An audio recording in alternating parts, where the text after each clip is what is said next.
Welcome back to the PolitBureau. So that's the situation in Nelson Mandela Bay. In other coalition-governed cities like Johannesburg, for example, the opposition says the DA's governance record is dismal. The ANC's leader in Joburg, Park Stau, claims the city is nearly bankrupt. There's one thing about the bank account, and sure all of us know that. The bank account tells the truth. You can tell anything you want, but the bank account will tell you there was so much money in the bank, there's so much money in the bank today. So they must release the bank accounts.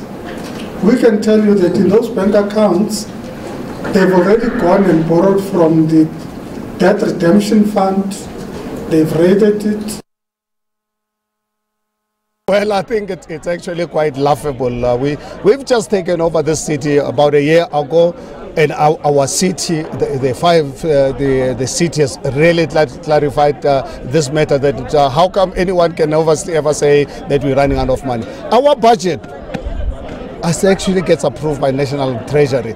Unfortunately, some people who have failed to be government, now they are failing to be opposition, actually going around misleading our communities. Are you saying the city of Johannesburg is not running up? Absolutely not. The city of Johannesburg is able to meet these financial commitments.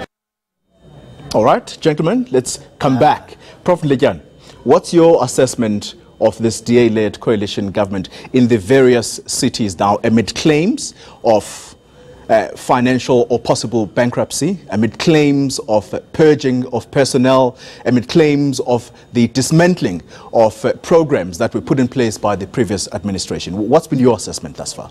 It's functioning. It's functioning. I mean, these are typical coalition government issues. The ANC, problems.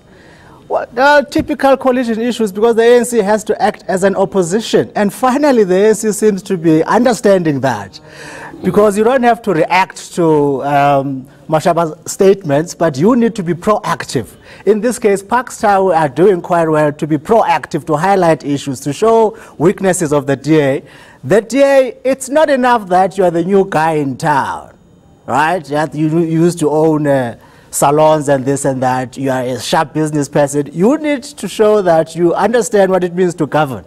Yes, get rid of corrupt people, that's well and good, but in Johannesburg here today, we still get bills, stupidly priced bills, right? This billing problem continues under the DA. They were very critical of the ANC, saying the ANC is not doing a good job, and yet they are not addressing those issues. So it's not enough that to say you are different. You have to demonstrate that difference indeed. We have to see it as residents. We're not seeing it now. Tumsantlope, the ANC on Wednesday clawed back the Berg refill ward in, from the DA in the Western Cape. Talk to me about whether or not this is possibly a reflection on the DA's governance record.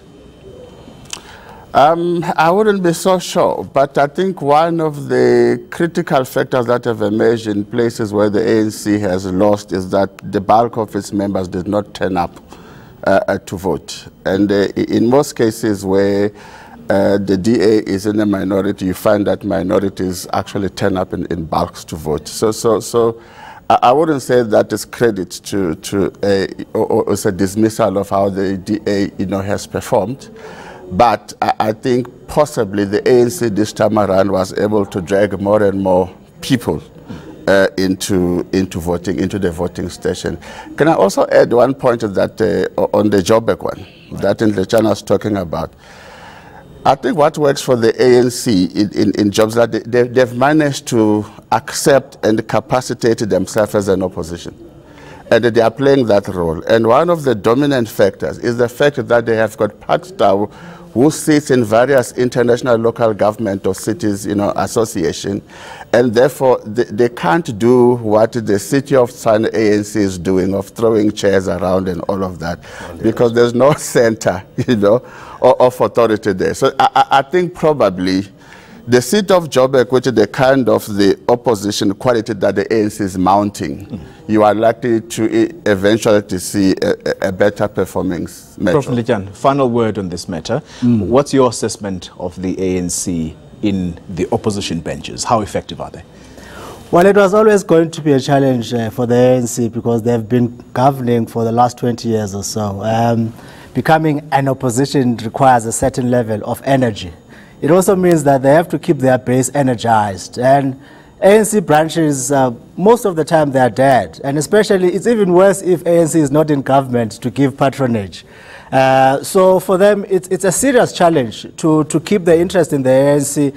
They have to expose these weaknesses by the DA, but also hope that the DA doesn't quite deliver. Unfortunately for them, the DA does not have any wards in any of these black townships where it is now in government. So do they play a gatekeeping role to prevent the DA from coming in? If they do that, the DA might blame them for not delivering. So it's a catch-22 situation for the ANC. But they have to define a role for themselves. And I think Joburg is beginning to grasp that by being proactive and not simply sitting back and answering or responding to DA statements. Dumzantlope, yes. Final word.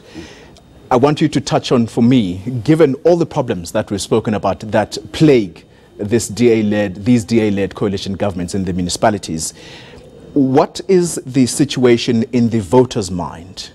Cast your mind to 2019. Will people have confidence in that we may have a coalition government situation that might work in 2019, should the ANC, of course, not get the necessary numbers?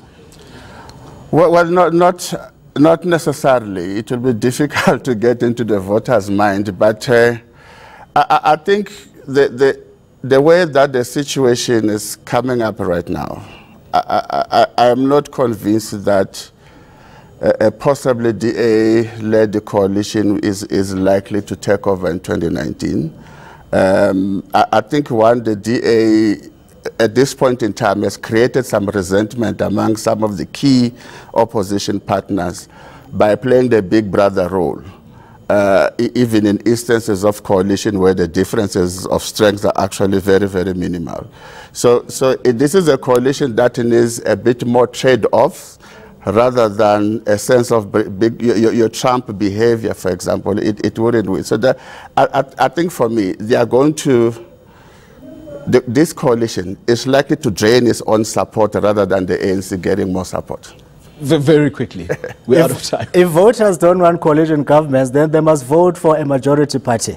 This coalition government issue is not optional. It's not something that is put together in a room somewhere. It depends on the electoral outcome. If voters want a stable majority government, then they must choose a party that gets the largest vote and becomes government. It's just as simple as that. So coalition government's not an option. I think you're going to have a serious comeback on that. More from the Politburo after the break.